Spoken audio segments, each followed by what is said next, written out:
Folks, Black Star Network is here. Hold no punches! I'm real revolutionary right now. Support this man, Black Media. He makes sure that our stories are told. Thank you for being the voice of Black America, Roland. Stay black. I love y'all. All momentum we have now We have to keep this going. The video looks phenomenal. See, there's a difference between Black Star Network and Black-owned media and something like CNN. You can't be black-owned media and be scared. It's time to be smart. Bring your eyeballs home. You dig?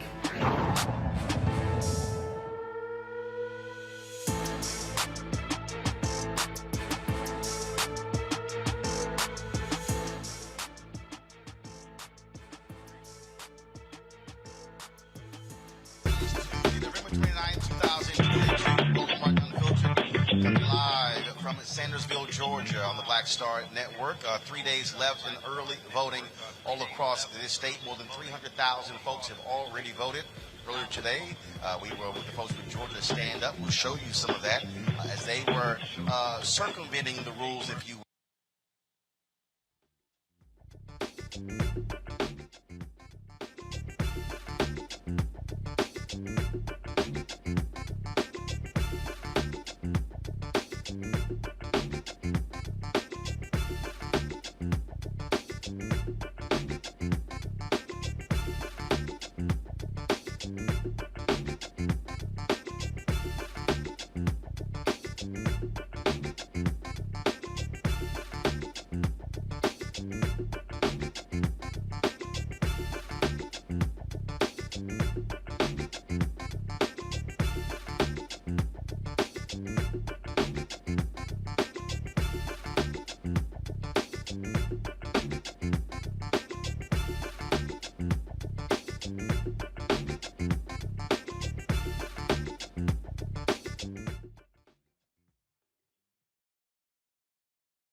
Folks, we'll be right back on the Black Star Network. Let's go. We'll be right back on the Black Star Network. Let's go.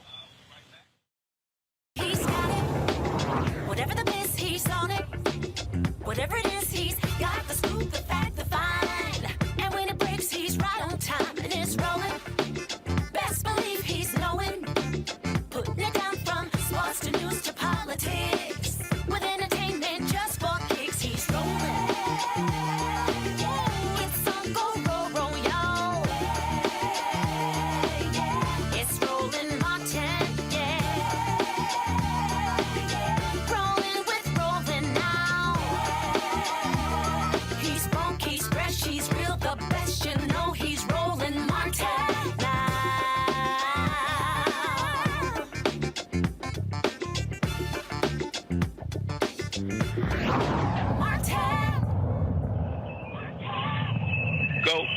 All right, folks, Georgia has broken the early voting records on Monday. The Senate runoff between, of course, Democratic U.S. Senator Raphael Warnock and Herschel Walker has seen unprecedented voting numbers thus far. Voting locations open in all 159 locations all across this state. Of course, it started early on Saturday after Democrats filed a successful lawsuit. Republicans actually challenged 301,545 people have already voted in person. Now, during the weekend, you saw some polling locations with long waits, more than an hour long. Fulton, DeKalb, Gwinnett County. We also, of course, saw the exact same thing today when we were actually traveling around. We're going to have some of that video for you a little bit later. And so, again, there is significant enthusiasm all across this state as people are voting. And also, a lot of people who did not vote in the general election are voting in this runoff as well. Remember, Republicans in this state changed the law after they lost in 2020, where they actually shrank the runoff period from 2 months to 1 month. And the deadline to actually register to vote in the runoff was the Monday, the day before the general election, which was the next day, because they wanted to keep folks, again, from being able to vote in the runoff. But individuals are very enthused about this, very much engaged. And also, a new poll. First of all, polls come out. Y'all know how I feel about these polls. AARP had a poll that dropped a few days ago showing Senator Warnock with a 4-point lead against Herschel Walker. Now a new poll shows that they are actually tied. This survey was done by Frederick Poll, Compete Digital, AAM Political. It includes 939 likely voters, showing both candidates at 50%. Again, folks, when it comes to these polls, understand when you start breaking down the numbers in terms of how is it weighted, and so that's what you're dealing with. But y'all know how we feel about it. I don't care about any polls because no poll has ever elected anybody. It's really all about the question is who has to turn out, and that's what this boils down to.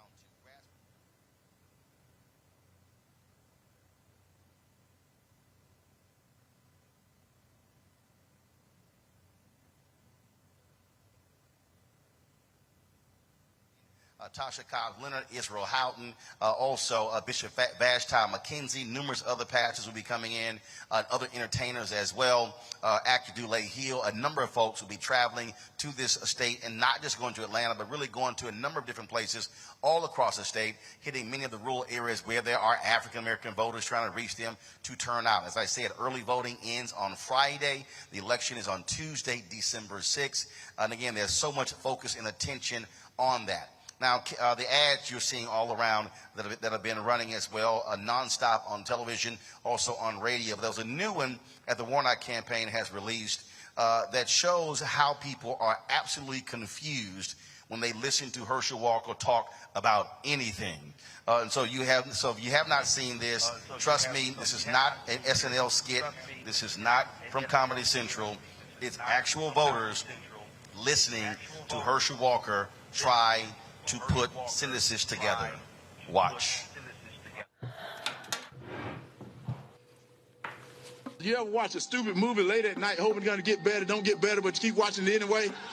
Because the other night I was watching this movie. I was watching this movie called Freak Night, or some type of night, but it was about vampires. I don't know if you know vampires are cool people. What the hell is he talking about? Is he serious? Is he for real? But I'm going to tell you something that I found out. A werewolf can kill a vampire. Did you know that? What is he talking about? I never knew that, so I didn't want to be a vampire anymore. I wanted to be a werewolf. Oh, my gosh. He's talking about vampires and werewolves right now. Y'all serious about this, right? So I've been telling this little story about this bull out in the field. What with 6 cows. Earth? And 3 of them are pregnant. There's no substance. There's nothing. So you know you got something going on. It makes me want to laugh, and then it makes me think we're in trouble. But all he cared about is kept his nose against the fence, looking at 3 other cows that didn't belong to him.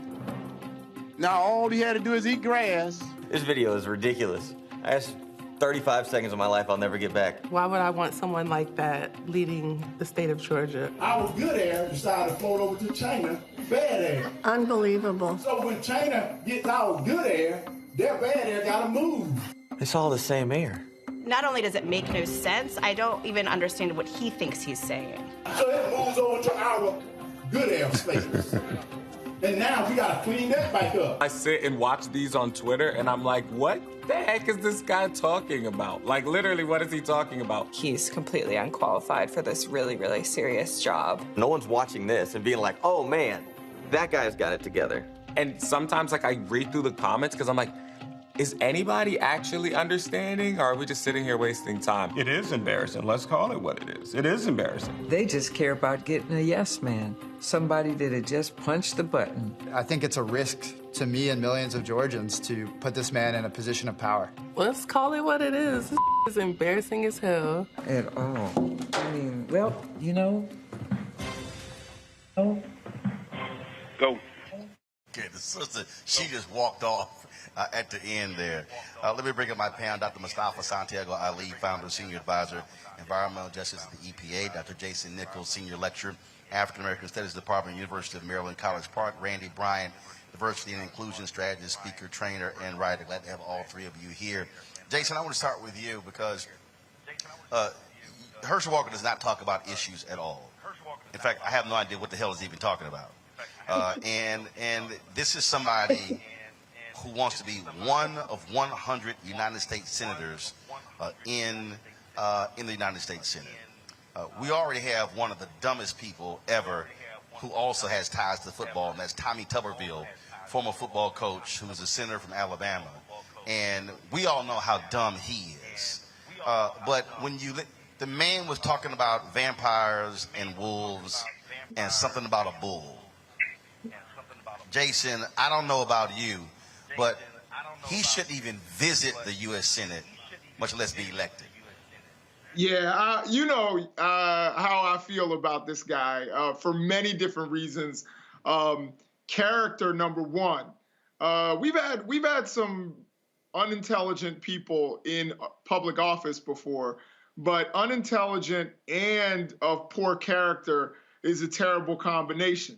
I don't need to remind anybody about him pulling guns on women and beating people up and not raising his kids. But in addition to that, you know, he and Tommy Tuberville and, Cindy Hyde-Smith and all of these people. It's just ridiculous. It's ridiculous to me that you have a 50-50 race involving Herschel Walker. That's an indictment of the United States of America right now. That really makes me really depressed about where we are as a country. But it's where we are, and we have to hope and pray and hope that everybody comes out and turns out in order to elect Senator Raphael Warnock.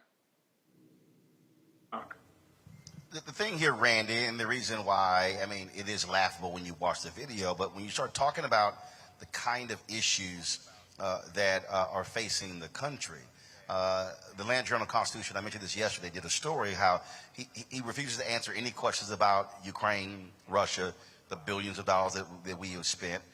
Clearly, what's happening, the unrest in Haiti.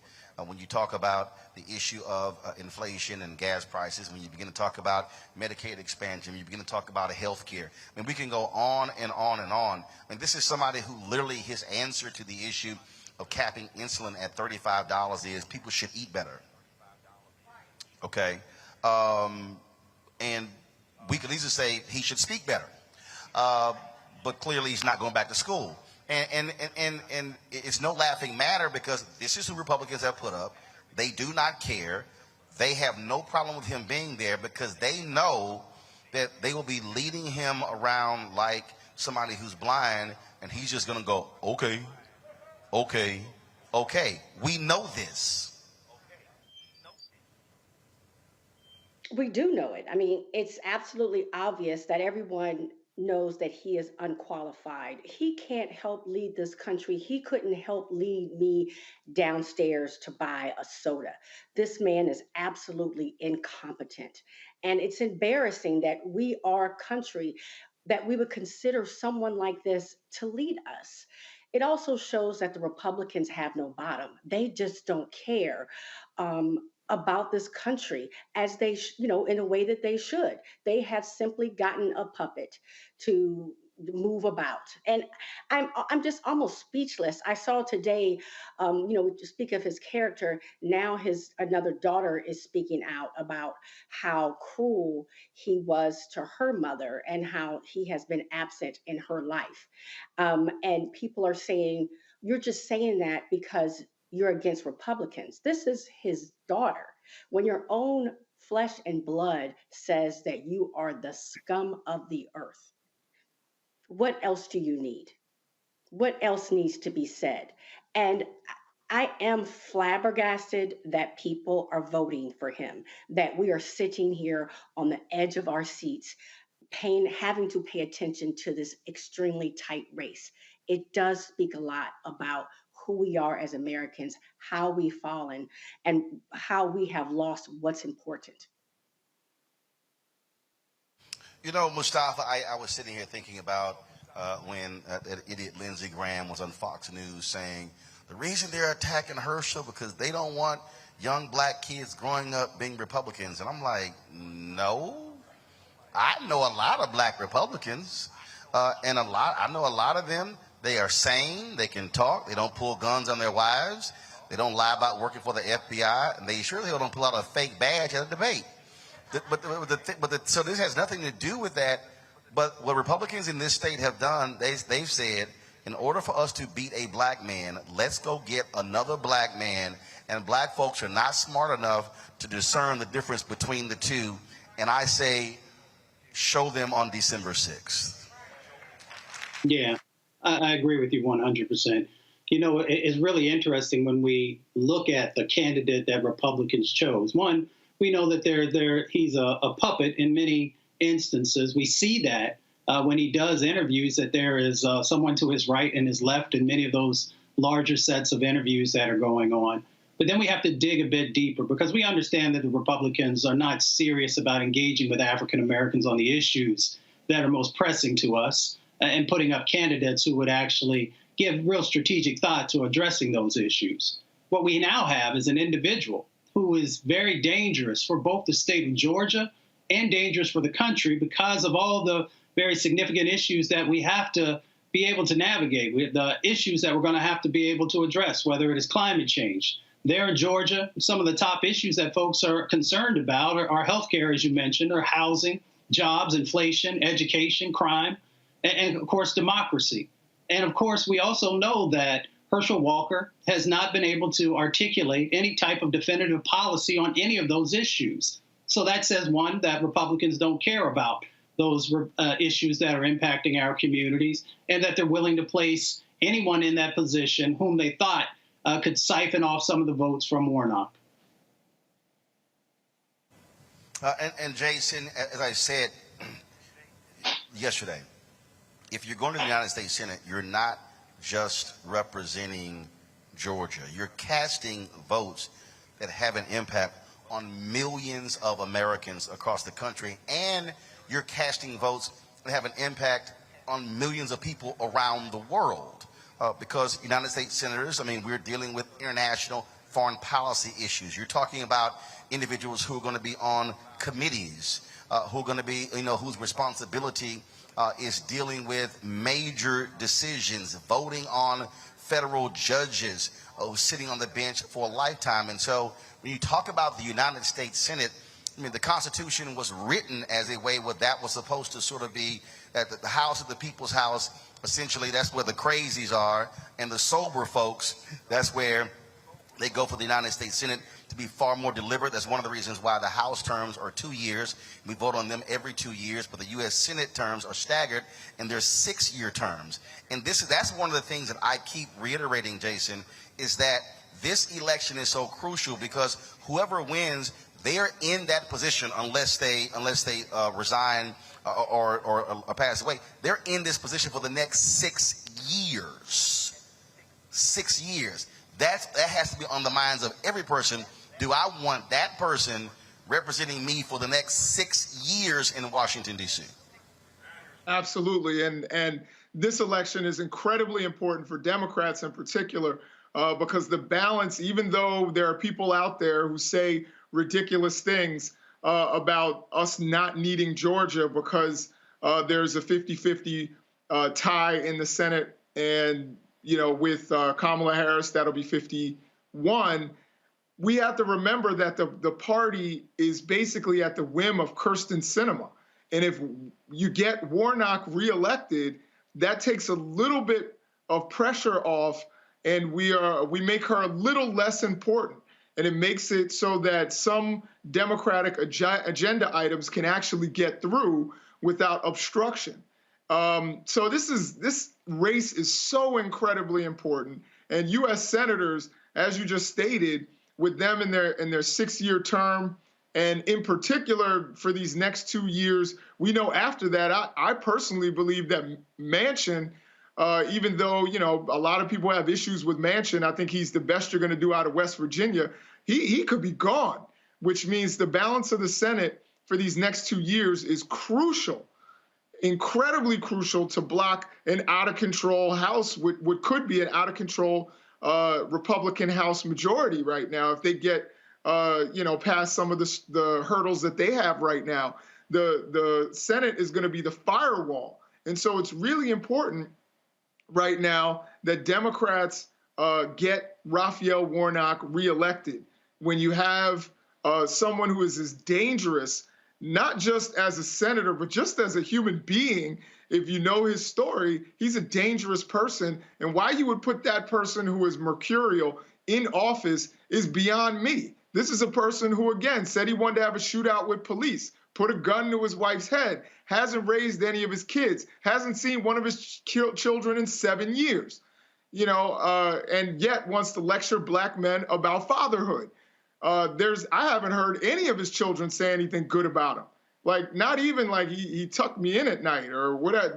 I haven't heard any of them, including Christian, who we know is pretty much a very far right reactionary Republican. Even he has disavowed his father.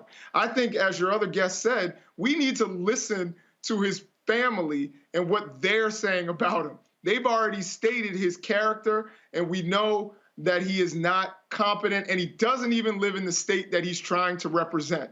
All of this should be disqualifying, and I'm hoping that the state of Georgia steps up and makes it known that we actually want smart, sober-minded senators.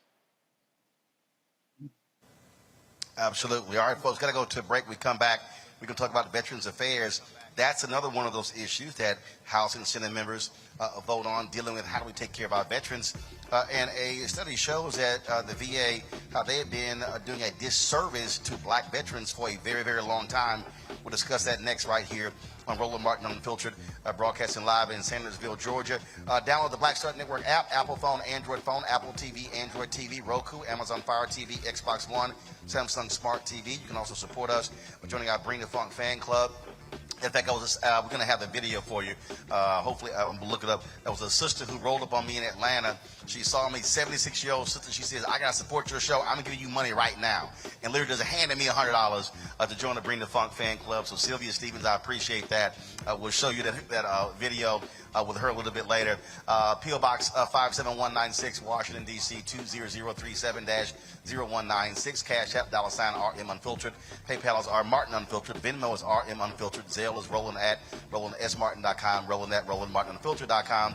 And of course, get my book, White Fear, How the Browning of America is Making White Folks Lose Their Minds. Available at bookstores everywhere. Somebody tweeted me today. They said Barnes & Noble showed one copy. She made them look for about 15 minutes to find that one copy before she took her flight to the Bahamas. And so I appreciate that as well. So get it all bookstores, Amazon, Barnes & Noble. Order from your favorite black bookstore. Also download the audio version on Audible. We'll be right back from Sandersville. Y'all can clap.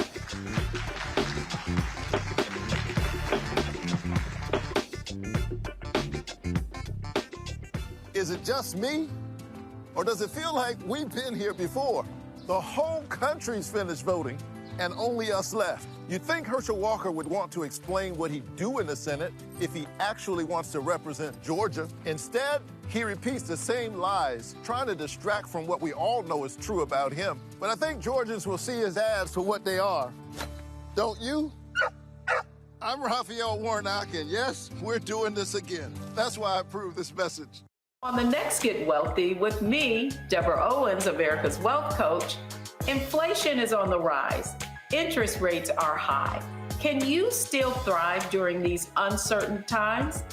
On the next Get Wealthy, you're gonna meet a woman who's done just that, living proof of what you need to do to flourish during these uncertain times. These are times where you take advantage of what's going on. This is how people get rich or richer. That's right here on Get Wealthy, only on Black Star Network. Mama always said all skin folk ain't kinfolk. Georgia, we don't need a senator who's against reparations. Reparations teach separation. Slavery ended over 130 years ago. We don't need this. I am with many police officers. And we sure don't need this. I want to be a leader like him. Walker wants to be like Trump and will fight harder for him than he will for us. We don't need a Walker. Paid for by Black Voters Matter Action PAC, not authorized by any candidate or candidates committee. Next on the Black Table with me, Greg Carr, we welcome the Black Star Network's very own Roland Martin, who joins us to talk about his new book, White Fear, How the Browning of America is Making White Folks Lose Their Minds. The book explains so much about what we're going through in this country right now, and how, as white people head toward becoming a racial minority, it's going to get, well, let's just say, even more interesting. We are going to see more violence. We're going to see more vitriol, because as each day passes, it is a nail in that coffin. The one and only Roland Martin on the next Black Table, right here on the Black Star Network. Hi, I'm Israel Houghton. Apparently the other message I did was not fun enough. So this is fun. You are watching Roland Martin, my man, Unfiltered.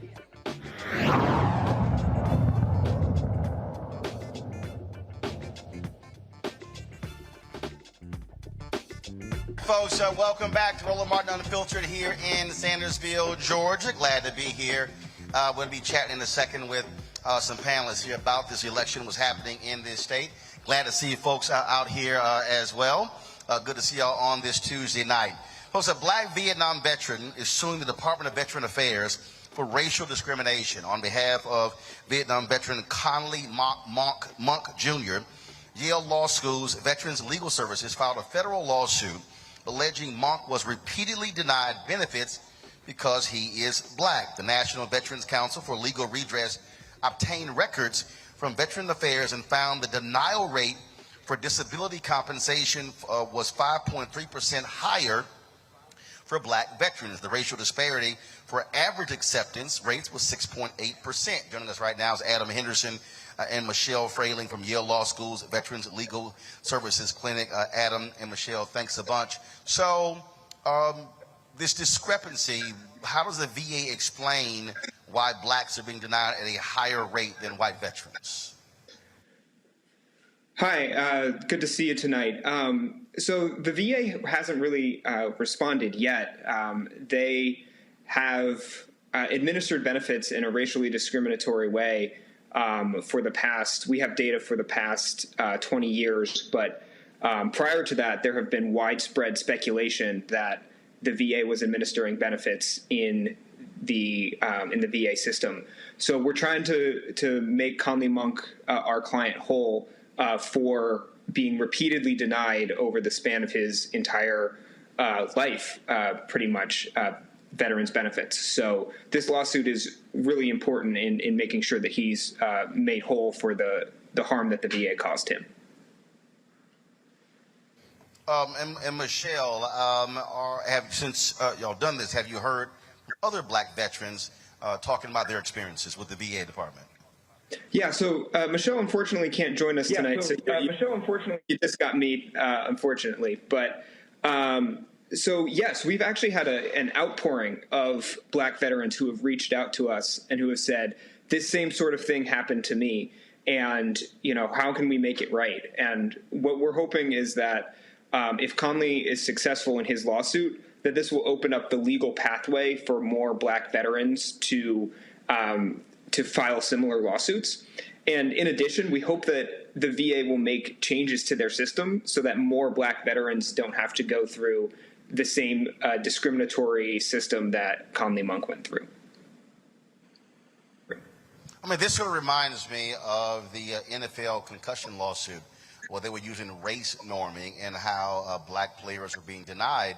And so here's a perfect example of black folks who served in the military, supposedly fighting for the country, and the country not taking care of them after the fact. Yes, absolutely. So this is something that Mr. Monk talks about all the time. He served honorably in Vietnam, and he served bravely there. And he has been a hero to many other veterans after returning. But when he came back, he was treated differently than possibly his white counterparts. And this is something that is hugely impactful for black veterans, because if black veterans are denied at a higher rate, that means that they can't build equity in a home. It means that they don't have the same sort of college degrees as white veterans do. So this is generational harm that the VA is causing on black veterans in a similar way to the NFL concussion thing that you mentioned. And I think that point there is important, because when you're talking about the issue of generations, now we're talking about economics. And so we saw how African Americans were denied when it came to the GI Bill. And so here is someone where his family is now being impacted by the VA's decisions today. Absolutely. And so it's a multi-generational harm that the VA caused. And Mr. Monk also filed an administrative claim on behalf of his father, Conley Sr., who served in World War II at the beaches of Normandy, the exact type of veteran who is maintaining our freedom.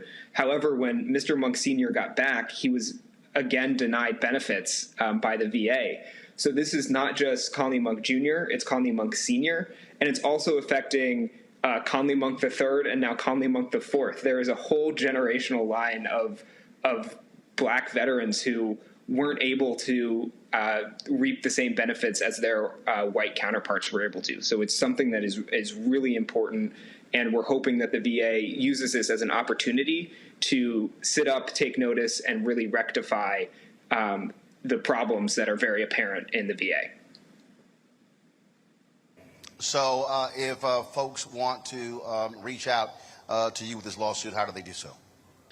Right. So right now, this claim is just on behalf of Conley Monk Jr., so it's not a class action or anything like that. However, we would encourage other Black veterans to take a look at Mr. Monk's lawsuit, which is on the Yale Veterans Clinic website, and they can file similar administrative suits, and to keep an eye out for how this claim resolves itself.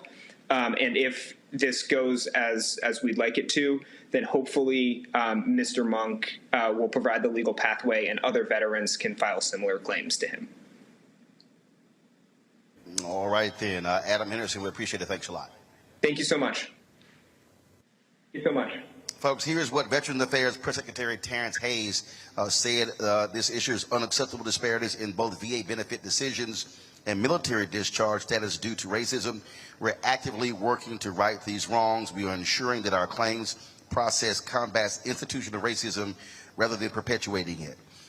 Mustafa, I want to start with you. During the 2016 campaign, also 2020, you often heard Mike Pence decry and say, oh, institutional racism did not exist. Of course, we know Donald Trump said the exact same thing. This is also a constant thing from Republicans as well. This is a perfect example of when we talk about institutional racism, and you literally have one party that believes it doesn't even exist, whereas you have Democrats who say, no, it is real. Yeah, well, we know Mike Pence and his party aren't going to think that racism exists because it hasn't impacted them in the same way that it's impacted communities of color. You know, it's interesting that sometimes we don't understand the significance and the scale of the impacts that are going on in relationship to what's happening with our veterans. We have over 2 million Black veterans in our country. Going all the way back, there's still a few folks who are still around from World War II, all the way up to our latest sets of wars. So even if it was 10% of the folks, you know, then we're talking about 200,000 or 5%, 100,000. And of course, as was stated, you know, it ties into the generational wealth, but it also ties into power and people being able to actually make the differences inside of their families and inside of their communities. Now, my question is, because when I worked on Capitol Hill, I actually worked on veterans issues, and I heard some of the stories, and then I had the stories in my family. Where has the Inspector General been in making sure there's been real accountability? Because these issues have been raised for a number of years now, and I'm glad that Yale is stepping up and taking the mantle and moving forward. But we also have to ask why this hasn't been addressed in the past. You know, Randy, you work in DEI, and just like, again, you have Republicans who cannot stand, they love, you know, disparaging woke, blaming corporations and saying we've got all the military being woke. They've criticized the first Black Secretary of Defense, Lloyd Austin, saying the exact same thing. But you notice you always hear Republicans love talking about the military, kind of quiet about these Black veterans. Well, of course they're quiet. And of course they want us to be asleep. I mean, the opposite of woke is asleep. They don't want us to have this information. One thing that I found very troubling is that some of the statements that have come out have said that they're going to continue to research, you know, what's going on. And I'm so sick of people doing research. They've had studies that have shown that Black veterans have been treated poorly since the beginning of time, after every conflict, while they're in the military and when they get out. There have been reports that have been published by the Justice Department that have essentially talked about the lynching of Black veterans. And so why do we need to continue to look into it? Why don't we just own it, right? That's what wokeness is. Why don't we just own that there's an issue and fix it? And the reason why it's not being fixed is because so many people don't care. They don't care about the fact that Black veterans aren't getting the same health benefits. They aren't, like you said, they're not getting the same loans. It affects generations. And it's particularly sad when joining the military has been such a vehicle for Black Americans to get out of poverty. But it seems that many people are determined to keep us right there. And Jason, when we talk about, again, the notion of equality, that's really what folks are talking about. If you are standing next to somebody and both y'all taking bullets, I shouldn't come back home and I not be compensated, but the person next to me is who's white. Right. This is an issue that really means something to me. My mother served, her brother served. I have so many people in my family who have been in uniform, and some of my best friends have just come home from war just a few years ago. So this is something that I take very personally. And I've seen actually people who have told me that they tried to use a VA home loan and had it rejected and said it was a special loan. And they've come up with all these hoops where you can't even use your VA home loan. And some of these people are like, what did I get shot at for? What was I going through all this for if I can't even use this to benefit myself and benefit my family and put them in a different place? I hope that this moves forward into a class action suit, that they find other veterans. And that's why I'm grateful for this platform, for people to actually see that this is going on, see that Mr. Monk is actually filing a lawsuit, and hopefully others will come forward and you will get groups and groups so that you can get, and here comes the word that I'm sure everybody's been waiting for, and that is reparations for these veterans, because they obviously were not getting what was due them. And what we know, one thing throughout American history, African Americans have served in every military conflict this country has ever had. Why is it that our country can't turn around and serve them back?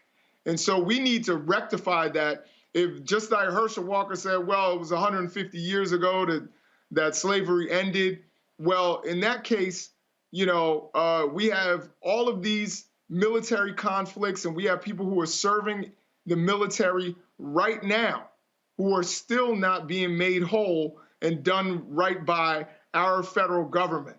And in terms of a woke military, I just want to say extremism in the military, as you talked about in your book, there's extremism in the military. The people that you see on the cover of your book from January 6th, a lot of them are military veterans. So if the military doesn't get woke, then you're going to end up with all of the things you saw, the foundations of the Ku Klux Klan. Guess what they were? Confederate veterans. What was Lee Harvey Oswald? A Marine Corps veteran. The person who bombed the 16th Street Baptist Church, a Marine Corps veteran. The person, Timothy McVeigh, a Army veteran with Ranger training. So if we don't actually get serious about extremism in the military and maybe get a little bit of that wokeness, then we are going to be in store for more of those kinds of events in the future.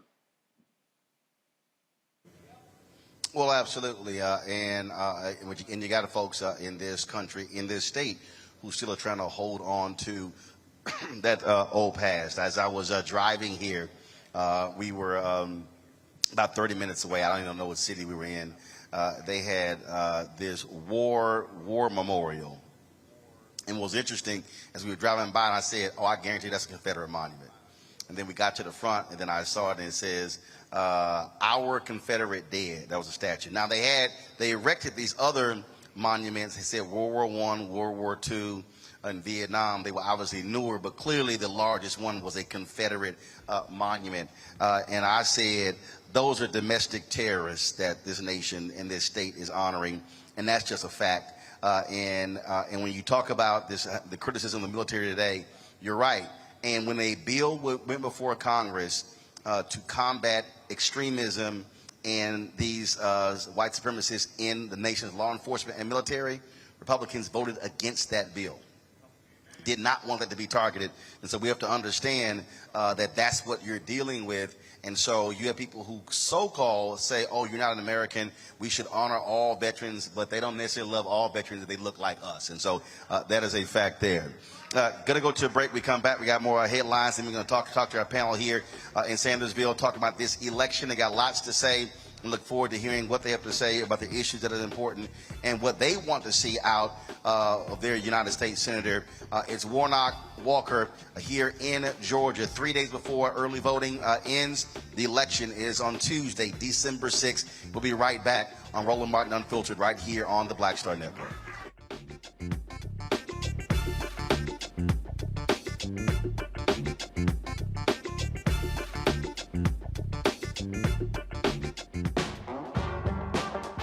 wait till November 8th. We can vote today, y'all. Early vote started this week. We're on Savannah State University's campus. We will be dorm storming today, giving out treats for everyone. We hope to see everyone at the polls when it comes to November. If you believe we got power, let them know. Make some noise. Put a fist up. I need to see a fist in the air because we got power. Come on, you put it up. Come get your shirt. We're out here in the streets of Savannah, Georgia. James, do not forget to go vote. I got you. If we vote the right people in, we can make a change. We can get these resources in our community. I am a woman, and it is important that we have the say-so of what we want to do with our bodies. We're concentrating on entrepreneurism, providing young people with resources and training that they need in order to change their trajectories. We want Black down. Democracy is on the ballot. Voting rights is on the ballot. Voting suppression is on the ballot. I am most passionate about those three combined because they all impact each other. Savannah is my home. I care about my community, and I care about representation in my community.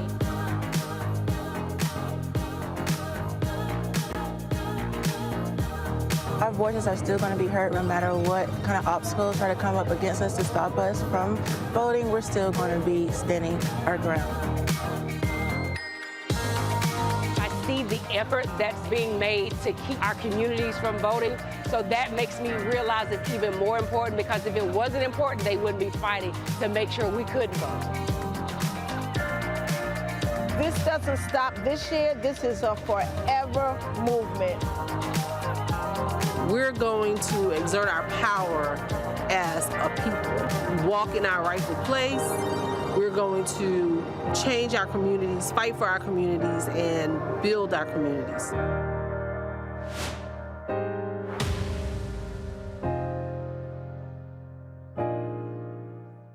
On the next A Balanced Life with me, Dr. Jackie, 'tis the season, tree trimming, party going, and gift giving.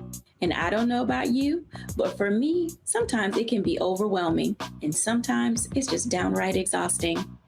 Surviving the holiday season, we've got tips for you for staying sane, solvent, striving, and thriving, and sometimes keeping a little money in your pocket. 2 things just out of the gate: set boundaries and set a budget. On a next A Balanced Life right here on Black Star Network with me, Dr. Jackie. Hi, I'm Teresa Griffin. Hi, my name is LaToya Luckett, and you're watching Roland Martin Unfiltered.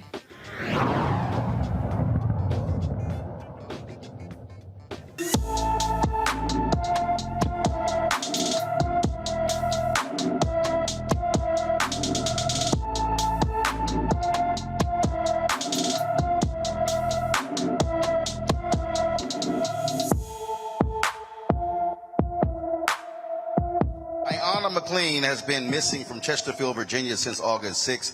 The 15-year-old may need medical attention. She's 5 feet 9 inches tall, weighs 123 pounds, with black hair and gray eyes. Tiana has a hoop ring on one side of her nose and a stud ring on the other side.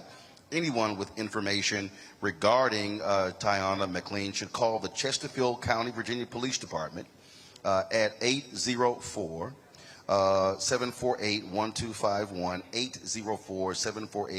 804-748-1251. The trial of former Fort Worth police officer Aaron Dean in the fatal shooting of Atatiana Jefferson has started. Jury selection continued today after several delays. Dean is charged with murdering Jefferson, who was fatally shot inside her Fort Worth, Texas home in 2019. Body camera footage shows Dean approach the house without knocking or identifying himself as a police officer before he fired one shot, killing Jefferson. Dean's lawyers asked the judge to move the trial location to Monday due to its high-profile nature. The judge has yet to rule on that particular motion. Testimony will be expected to begin on Monday. 2 Colorado police officers are indicted after the fatal shooting of a man who called 911 for help. A 5th Judicial District Court indicted former Clear Creek County Sheriff's deputies Andrew Bruin and Kyle Gold for the fatal shooting of Christian Glass in June. Glass was having a mental health emergency when he called 911 after his car became stuck on a mountain road. Glass was asked to exit his vehicle when he told officers he was scared to do so. The officers tried to forcibly remove him when Glass brandished a rock knife and cut himself with it. Officers then fired beanbags and bullets into the car, killing him. Boyne is charged with second-degree murder, official misconduct, and reckless endangerment. Gould is charged with criminally negligent homicide and reckless endangerment. Let's go to Louisiana, where a federal civil lawsuit has been filed against the Louisiana city of Bogalusa following the in-custody death of Eric Nelson Sr. His family says law enforcement violated his civil rights. Now, officers took Nelson Sr. into custody in December for outstanding warrants following a car crash. He was then tased when he attempted to run. Nelson died following the incident. The mayor-elect is urging Police Chief Kendall Bullen to resign in response to the federal lawsuit. Bullen declined to comment earlier on the particular lawsuit. And speaking of lawsuits, Brett Farve is now asking to be removed from a lawsuit dealing with welfare fraud in Mississippi. Now remember, the former Green Bay Packers quarterback is trying to get the judge to remove him from the state's most significant public corruption case. An attorney for Farve accused the Department of Human Services of improperly and unlawfully providing the funds. Mississippi Department of Human Services seeks to recover $77 million in misspent welfare funds from 38 defendants and nonprofits. Farve is not facing any criminal charges, but is accused of receiving $1.1 million in welfare funds for speeches he allegedly never made. Involvement in the University of Southern Mississippi receiving $5 million of welfare aid for a new gym, and misappropriating funds for investing them in a concussion drug company that actually overstated and lied about the results of their job. Now, Farve has repaid the money he received, but still owes $228,000 in interest. So this is where I'm sort of confused, Mustafa. How do you act like you did nothing wrong when you know you didn't give the speeches, but you took the money? You know, that's that white privilege. It actually, you know, kind of changes the way that the folks see the world, especially the individuals who are being the ones who are receiving the benefits from that. You know, it's interesting. Brett Farve has, you know, top attorneys. He has top accountants. He has advisors. So when he says that he didn't know, I find it hard to understand and to believe that that's even possible when you have those types of individuals that are surrounding you. You know, my grandmother says, when you know better, do better. Evidently, he's just now finding out what knowing better is. So a part of being able to do better is actually being held accountable for all the folks that you took resources away from when you received those, when others who probably needed them so much more, especially in the state of Mississippi. It's amazing, Randy, to listen to all of these people provide all of these excuses when they were knowingly using money meant for the poorest of the poor to help rich white folks like Brett Farve. And I don't think he's alarmed by it, because I think that it's business as usual. I think that when you are in that network, the old boy network, where you used to making deals, it's just a way of life for them. He very much knew what was going on. He's not, just like you said, if you know you haven't made speeches that you're getting paid for, you're aware of that. And they did uncover some texts where he essentially said, you know, this is good, right? Like, this is, we won't get caught, essentially, is what the text suggests. So, I mean, he's a criminal. I mean, if we're honest about it, he's a criminal. And it really just, when you're, like you said, stealing from the poorest of poor. I mean, people in Mississippi do not have water. I mean, yes, there's been attention paid to it because of Deion Sanders, but the water crisis is nothing new. And here this man who's already wealthy is stealing money. It's just not right. Jason, again, looking at this, it shows you just how nonsensical this is, but it also shows you how Mississippi actually feels about the poor. Well, they have the highest turn down rate in any state. They very rarely actually reward folks or award folks federal money. Yeah, I'll tell you what really frustrates me about this, Roland. Number one, I know that Brett Favre, with the connections that he has, he could pick up the phone and make probably 3 calls and raise $1 million. He didn't need to do this. You know, he could, you know, for these gyms at Mississippi, at Southern Mississippi, he really didn't need to do this. He could have made a couple phone calls and people would write him checks. He's Brett Favre. He's connected that way. People want to be close to athletes. There's no question he could have raised that money really easily. The other thing is, I recall Jameis Winston stole allegedly something like $20 worth of crab legs. And the media went after Jameis Winston like they had the knives out for that guy, like he had stolen from welfare. But instead, Brett Favre has kind of crept under the radar. He still owes $200,000 and still won't pay. And, you know, is trying to get judges to drop, you know, any kind of lawsuit, so he has no accountability. But yet the sports media has moved on. But for months they went after Jameis Winston over some crab legs. Now, I'm not saying he should have taken the crab legs, not sure that he actually took them or not. But the point is, the way we talk about black athletes for these small issues versus someone like Brett Favre, who, again, there's no talk about, you know, we see Barry Bonds is probably not going to make the Hall of Fame. No one's talking about, hey, should Brett Favre be in the Hall of Fame for after he took all of that money from the poorest citizens in the poorest state? I haven't heard anybody think about that. All of a sudden, it's all about what happened on the field. So, you know, all of this kind of frustrates me. But, you know, these are the things, as Mustafa said, you know, that people like Brett Favre seem to get away from. And I don't even know if we can call Brett Favre white. He looks pink to me. You know, he's always looks flushed. But whatever he is, he seems to get away with these things. The orange is he's a big Donald Trump supporter. Yes. Right, exactly. Right, exactly. There you go. All right, Jason, Randy, Mustafa, I appreciate y'all being on today's show. Thank you so very much. Folks, when we come back from our break, we're going to talk to our panel here in Sandersville, Georgia, about this campaign, what they're seeing, what they're hearing. And I definitely want to know how folks, are people in this city excited to vote, and what is happening? Are folks really focused on this runoff election between incumbent Senator Raphael Warnock and Mushmouth? We'll be right back on Roland Martin Unfiltered on the Black Star Network.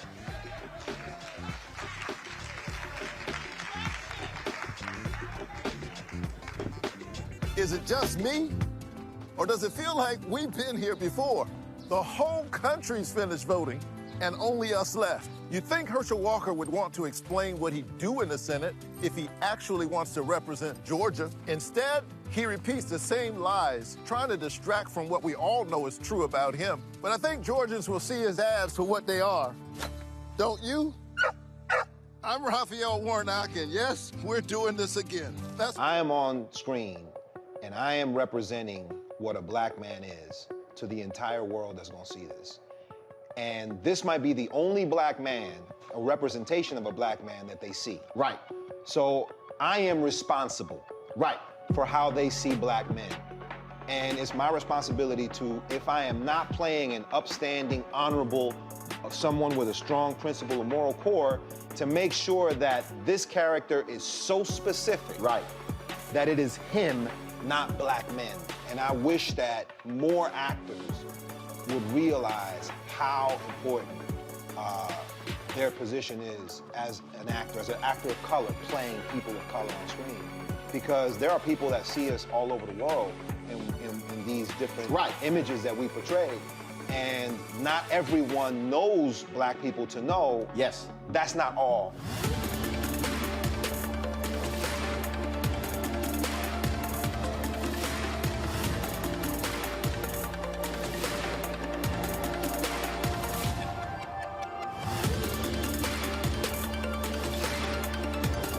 Carl Payne pretended to be Roland Martin. Holla! Hi, I'm Chaley Rose, and you're watching Roland Martin Unfiltered.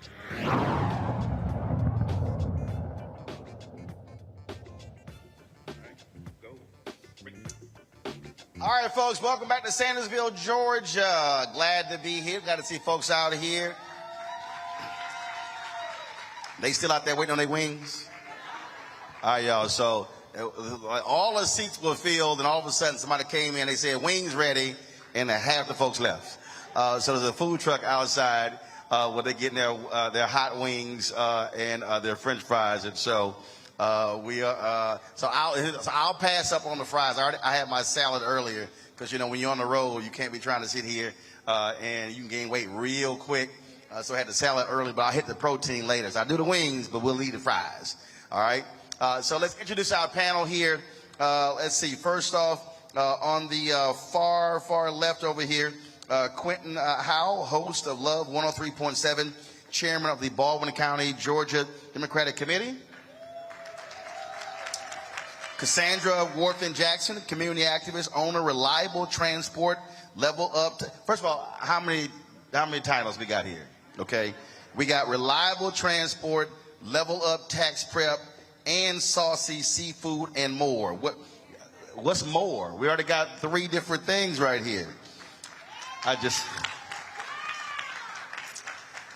Tabitha Johnson Green, Democratic nominee for Georgia's 10th Congressional District. Christy Jenkins, Washington County, Georgia School Board, District 2 elect. David Lucas, Georgia Senator, District 26. Good to see him. We were down where we was, Statesboro and Swainsboro. He was with us. Marion Warren, President, Hancock County, Georgia Democratic Club. Helen Butler, Executive Director of the Georgia Coalition for the People's Agenda. Lakeland Barnes, County Coordinator, Georgia Shift. All right, glad to see everybody here. I started with this last night, and I would love to get just y'all thoughts on this. Folks, let me know if y'all have that. Get that soundbite ready when Mushmouth was talking about 18 to 30-year-old voters. And it is still unbelievable to me to listen. I don't know who Herschel Walker was talking to, but to listen to them complain about voters born after 1990, and the man literally said that they have not earned the right to change this country. Y'all got the video ready? If y'all got the video ready, go ahead and press play. We got it. All right, press play. How do you feel about people that want to change America from when you and I were kids? I mean, there's, we have, I guess it's 80 to 90 or 70 to 80 million people in America that were born after 1990. So these are kids who grew up, when they were 10 years of age with the real beginning of the computers and the internet at home. So they don't know the world that we know pre-internet. They don't know that the bullying was not really, we may have been bullied when we were kids, in a class or teased and things like that, but not the type of culture that these kids have with the internet today. What do you say to those kids and those young people that are voting? Well, first of all, they don't know that the grass is not green on the other side, that they think they're somewhere better. And if they know another place is better than the United States of America, my thing is, why don't you go there or tell me, let me know who that is, because I can tell them right now that's not. I think our biggest problem is we've not shown our kids that most of the people today hadn't earned the right to change America. And what I mean by that, there's people that have died or not given their life up.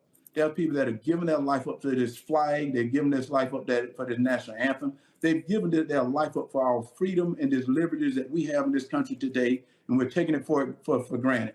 Well, I don't want that to happen. And I'm saying, and I'm not being tough, I'm saying if you know a place better, you go there, but you lose your citizenship here in the United States of America. And then when you come back, you got to come back legally, like we should be defending the border.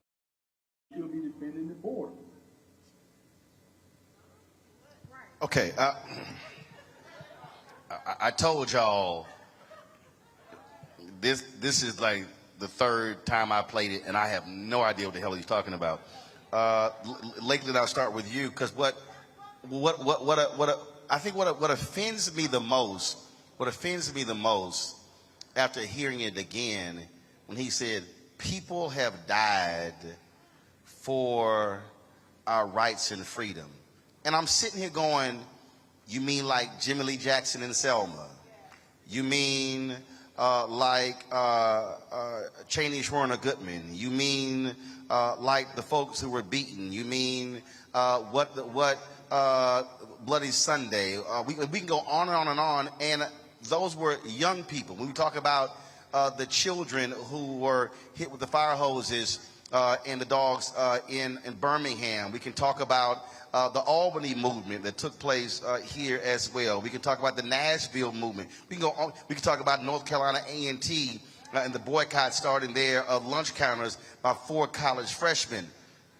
Those were folks who were in the same age group. And so really what they are offended by, they are offended that there is a generation of people who do not like what has happened in this country, and they have rejected largely Republican policies.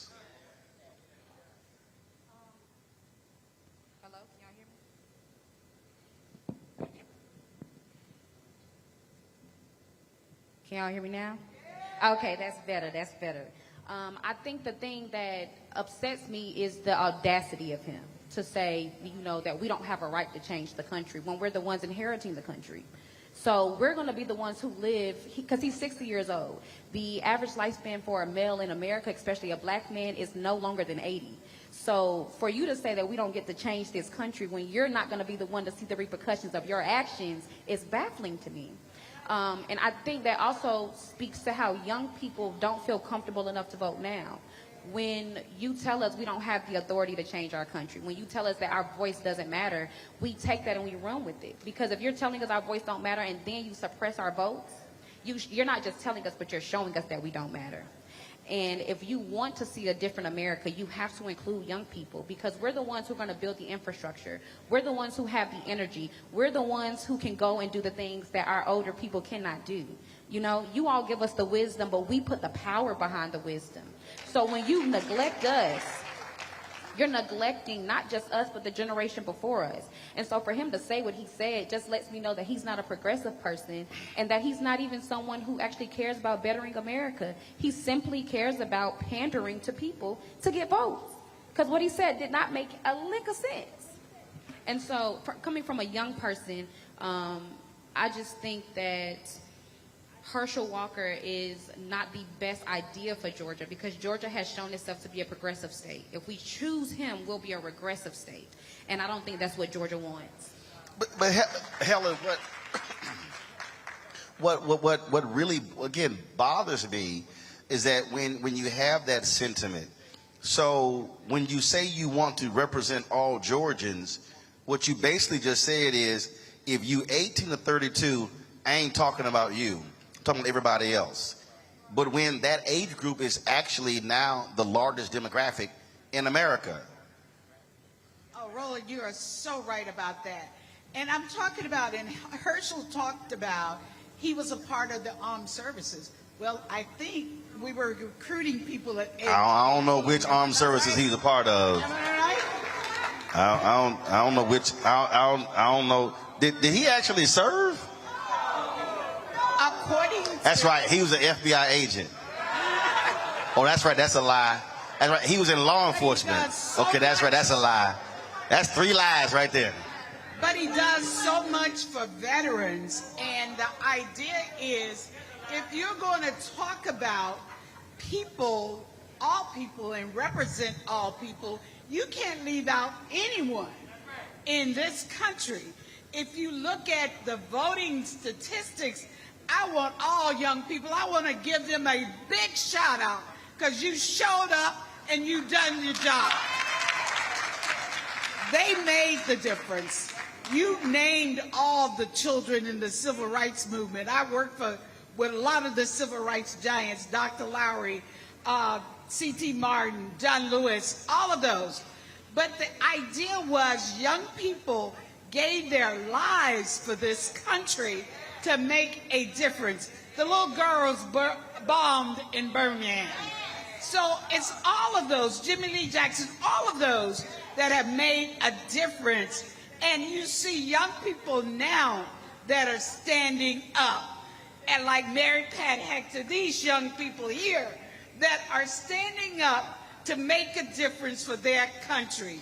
Let's ask Herschel, is he going to stand up and make a difference. Christy? I think for me, young people are needed. And I know for me, just growing up, all I've ever seen, even in the history books that I've learned, all I've ever seen were young people in action. All I've ever seen, the images that stand out to me are images of children, 4, 5, and 6, all the way up to 16, 17, and 18. Like, you have people taking walkouts during school or whatnot to stand up for what they believe in. And for him to just sit up here and say that that particular age group does not matter, it again shows another level of his ignorance. The Bible speaks a lot of the strength of the young men, and or the strength of the young, and to put down this particular age group that is absolutely necessary, to what my sister was saying, to push forth our freedom, to push forth things that we believe in, to push forth our voting rights. We have the wisdom that comes from the elders, but we have the strength that comes from this particular age group that he's putting down. So I think that this just shows one more time of his ignorance and his lack and his inability to do this job effectively. When we start talking about these issues, and folks, let me know, control room, when y'all have that soundbite of Newt Gingrich. Newt Gingrich did an interview where he literally was talking about how Herschel is the type of African American needed. I'm Lord have mercy. Lord have mercy. But look, baby, Newt, he's still stuck. Remember, he's the same one left the wife in the hospital, left her for the side piece while the wife was in the hospital. But that's how Newt rolls. And the thing for me, again, when we talk about the issues, Marion, I want to speak to this again. You're hearing one candidate literally talk about the issue that people are dealing with: Medicaid expansion, lack of health care, what's happening, broadband access in rural America. And then you have another one who's talking about nothing, like zero, like no attempt at all to speak to the issues of residents. What do you want to hear that you're not hearing?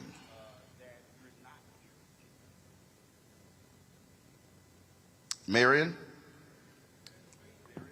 Or Quentin, you can answer that too. And that is, again, you have one candidate, Warnock, who's actually talking about the issues. Another one who's really just focused on sort of the culture, the culture wars, and who's purposely avoiding a lot of the issues.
Whatever boss say, we're going to do. Well, what did he say first before we do it?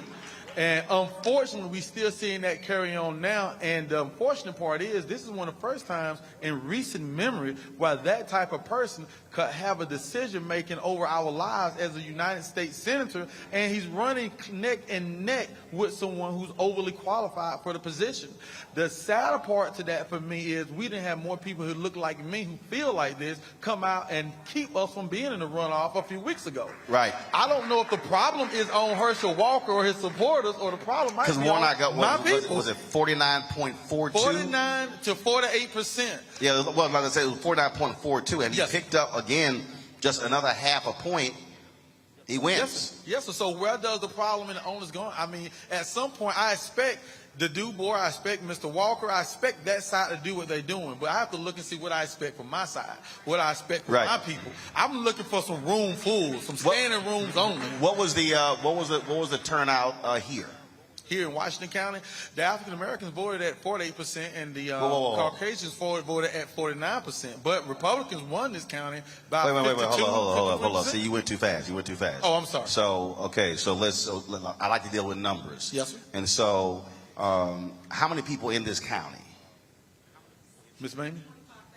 25,000. Is that eligible voters? But citizens. Centersville has 6,000. Hold on one second. Go get the microphone so she can, because folks at home can't hear you. I can hear you, but people that are watching at home can't hear you. So you said the county has 25,000. Yes. Centersville has 6,000 residents. 6,000 residents. And of the county percentage, what's the black percentage in the county? The black percentage in the county is 51%. The city is 61%. So we're still begging for crumbs when we don't have to, when we own the whole pie. That's the problem. So of the eligible black voters in this county, only 48% voted. Yes, sir. And I can give you a hard number. It was 4,000 some odd whites voted, 4,000 some odd blacks voted. The difference in whites and black vote was around 100 votes. So more whites voted in the general election than African Americans. While there's more African Americans. But there are more African Americans who are registered in this county. Yes, sir. Yes, sir. See, that's the thing, David, right there, that I keep harping on my show, and that is when we actually vote our numbers, we change elections. If we are voting at 65, 70, 75%, because the reality is every election in terms of nationally, there are more white voters than everyone else. Last election, it was about 71% of the total electorate were white, which means that we have to over-index, meaning we can't vote the same as them. If we vote at 65, 70, 75%, we change elections. And so, what does it take to, your thoughts, to get us there? I mean, is it a matter of, again, just, more grassroots action? But what is it to get us there? Because there's no way in the world you should have a majority, but then you don't have a majority of the folks voting.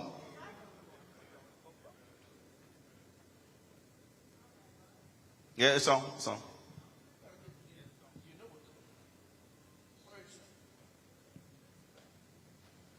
All right, let's switch. Let's take the second microphone right there. Now, y'all test on these microphones? What we've got to do is turn out like we did back in the days when the dog was sick on us. We marched and said we ain't gonna let nobody turn us around. We were serious then, and black folks knew the dangers of it, even though it wasn't so-called all educated people. There were people who were maids and janitors that they couldn't afford to lose a job and was sick and tired of being sick and tired. And I always said, boots on the ground, where you knocking on doors and finding out whether John voted or whether Miss Jane voted. You get them and you haul them to the poll and sit there with them, go in there and vote, and if you need some help, I help. But more than that, Roland, we looking at a person. I cringe every time I see him on television and they put a mic in his face. I played football, and I was pretty good at it. But I got a concussion. Right. I got a concussion. I got knocked out. It took me a while to get over that, about 3 or 4 days. What I think is wrong with Herschel, he's got a concussion, and it's a lingering concussion. I want to stay on this point in terms of, again, mobilizing our folks. So what is happening? Okay, so those were the general election numbers. What is happening right now in terms of what is happening here? Let's see here. First of all, let's see. Cassandra, you haven't spoken as well, and I think Tabitha, you haven't spoken. So I want to hear both of you. What is happening out? Are folks aggressively, you can pull the number up and see who didn't actually vote. Is that happening, and how are folks responding? I think folks are aggressively voting, and they're excited about this runoff. So as judging by the numbers and the record-breaking numbers we've had in early voting so far. So people are excited, especially our 18 to 24-year-olds. They're coming out in record numbers because they're realizing the importance of voting, and they're realizing that the vote is our voice and that they can change the trajectory of future generations to come by voting. I hate to be a Debbie Downer, but I believe in saying what's true. Young people are not excited. Let me take that back. Statewide, maybe they're excited about voting, but not here where I live. And I'm most concerned about what goes on where I live, because this is where my children live, and this is where they're going to be affected most. 2020, no, in May, there was 1,900 people between the ages of 18 and 41 or 42, I think, that did not vote. I had the list, and I went down the list. Most of those people, I think we probably counted about 30 that did not look like us. And so the rest of still 1,900 people that looked like us that did not vote. I don't know what it's going to take to get our people to get excited about voting. Yeah, I know that we have a lot of politicians who, when they're running, when they put their name in the hat, you can't turn for them. They're offering to buy you lunch, they're offering to buy you dinner, but then as soon as they are voted in, you don't see them until it's time for them to be re-elected. So I want you to stay there, though, because the thing that I keep saying is that the election is the end of one process, is the beginning of another, which means that if we can't just be mobilized to vote, we have to stay mobilized to then put pressure on them after the election is over. Right. And so that's where, to your point, what is required of us, and I've heard people say, well, other groups don't have to do that. Well, that's actually not true. I was talking to a brother, he just got elected mayor in North Carolina, a town that was 90% black with a white Republican mayor. And yeah, and he beat him, got 75% of the vote. Small town, I think it was Enfield, North Carolina, and he literally said, we didn't even show up to the city council meetings. And African Americans, super majority in the city. And so I think that's a part of it as well, keeping people mobilized and saying, no, we got to be at school board, got to be at city council meeting, county commissioners meeting, got to be going to the state capitol as well. And so if you saw that list of 1,900, okay, well, who then is trying to reach them? And give me an example of what those conversations are like, because again, it's sort of like you got people who are saying, well, things aren't changing. Yeah, but you aren't doing anything to actually change it. So you're complaining about it, but you're doing nothing to actually fix the problem. Is that happening? Are these conversations happening? Is there an effort to reach them, to talk to them? Yeah. Well, I can say. She said yes. Somebody down here said no. Okay. So I can say that yes, I am. I am actually I serve right now with the Georgia Democratic Party, but that's as much as I can say from that on that. I organize with the NAACP, used to organize with NAACP, with our local Democratic Party, and we push heavily, hey, let's get out the vote. But unfortunately, and I'm just going to say it like it is, we can't get people out unless we order a plate of food. Yeah, it's like we have to offer them an incentive.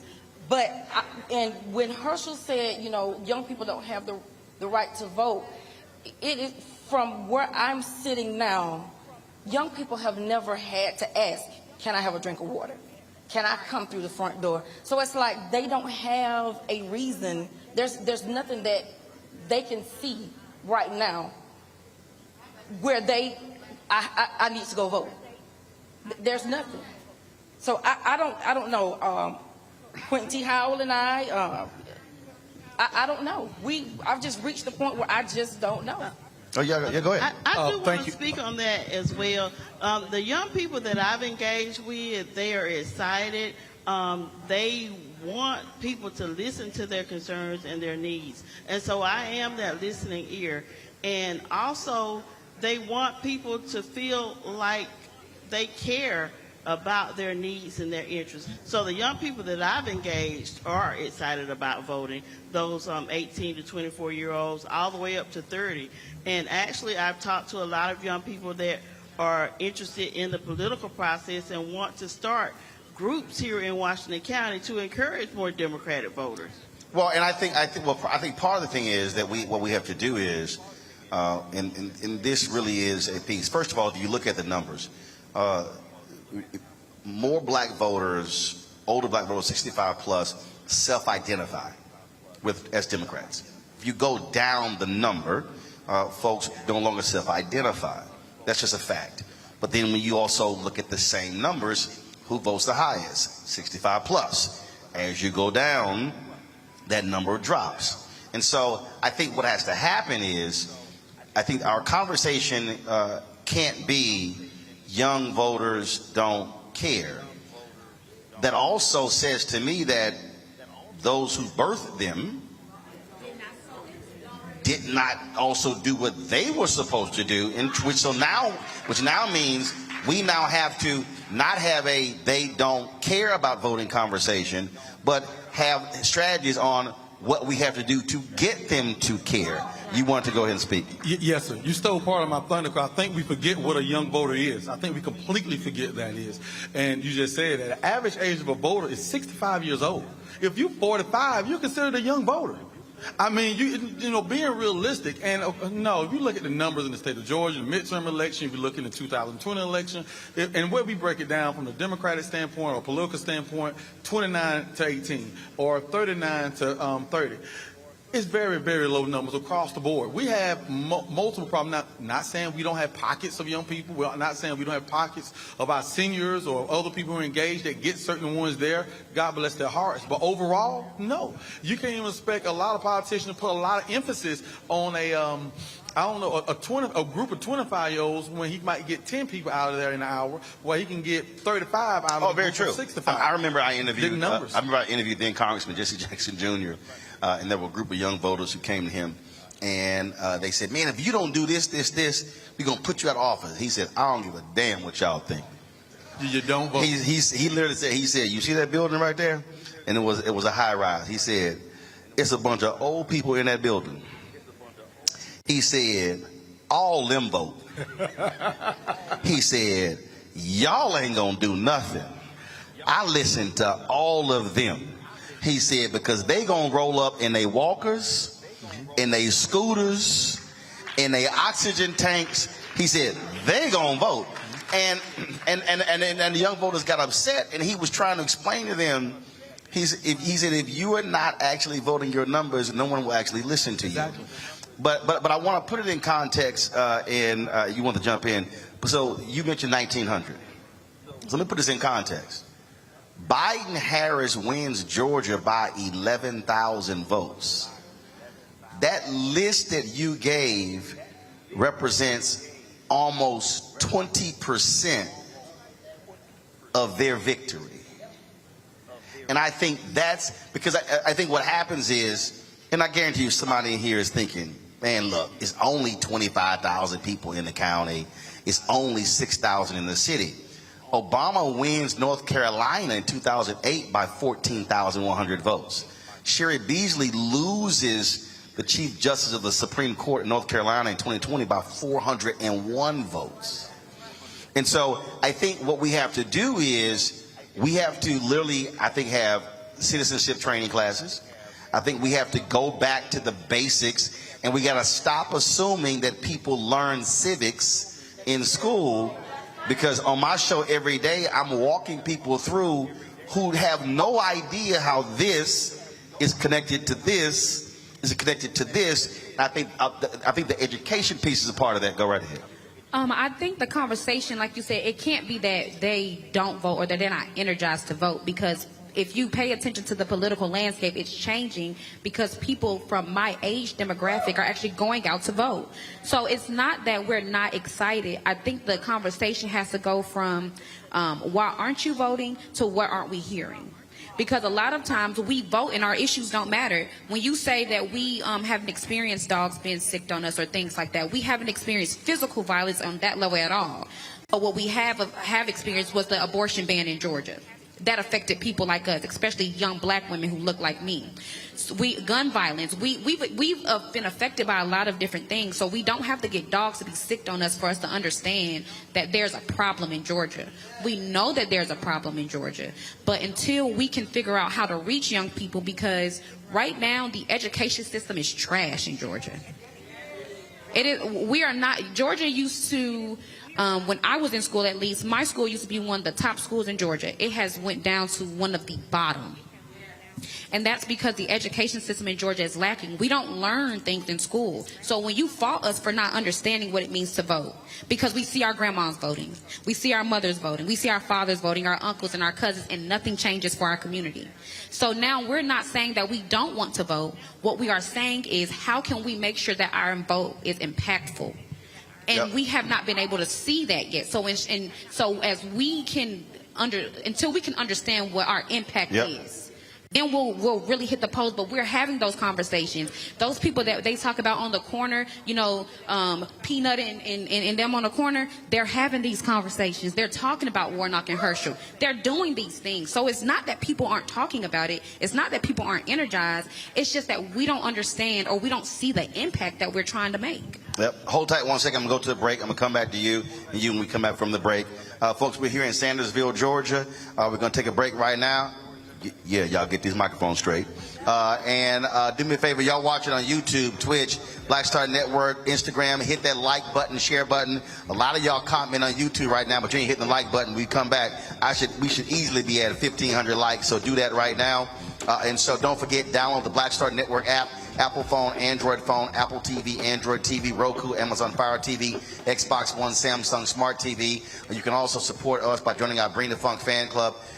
Senior check and money orders to P.O. Box 57196, Washington, D.C. 20037-0196. Cash App, $RM Unfiltered. PayPal is R Martin Unfiltered. Venmo is RM Unfiltered. Zelle is Roland@RolandSMartin.com. Roland@RolandMartinUnfiltered.com. And you can also get a copy of my book, White Fear, How the Browning of America is Making White Folks Lose Their Minds. Available at all bookstores. Download it on Audible. And you can also order through your favorite black bookstore. We'll be right back.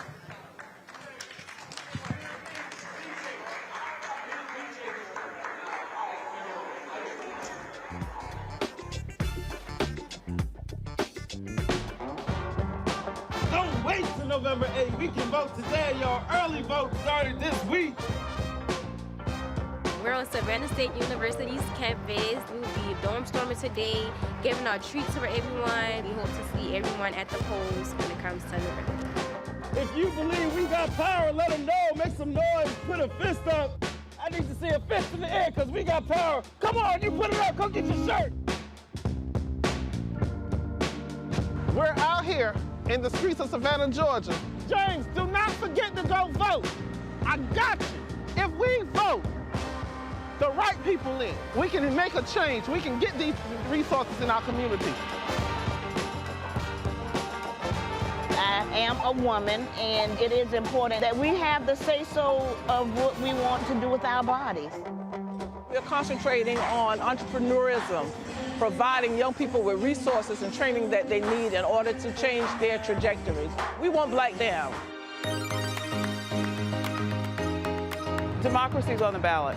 Voting rights is on the ballot. Voting suppression is on the ballot. I am most passionate about those three combined because they all impact each other. Savannah is my home. I care about my community, and I care about representation in my community.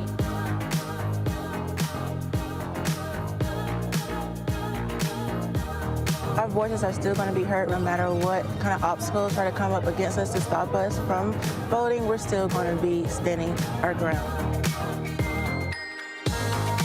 I see the effort that's being made to keep our communities from voting, so that makes me realize it's even more important, because if it wasn't important, they wouldn't be fighting to make sure we couldn't vote.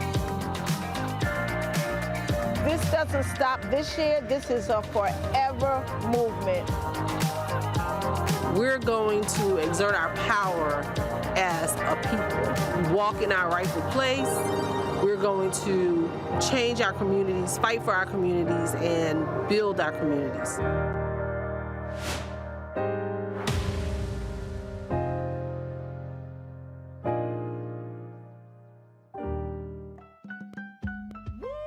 We're all impacted by the culture, whether we know it or not. From politics to music and entertainment, it's a huge part of our lives, and we're going to talk about it every day right here on The Culture with me, Faraji Muhammad, only on the Black Star Network. Mama always said all skin folk ain't kinfolk. Georgia, we don't need a senator who's against reparations. Reparation teach separation. Slavery ended over 130 years ago. We don't need this. I am with many police officers. And we sure don't need this. I want to be a leader like him. Walker wants to be like Trump and will fight harder for him than he will for us. We don't need a Walker. Paid for by Black Voters Matter Action PAC, not authorized by any candidate or candidates committee. So this is Roger Bob. I got a message for Roland Ascot Martin. Buddy, you're supposed to be hooking me up with some of these mascots. I'm sorry, ascots that you claim to wear. Where's mine, buddy? Hey, yo, Peace World. What's going on? It's the Love King of R&B, Raheem Devon, and you're watching Roland Martin Unfiltered.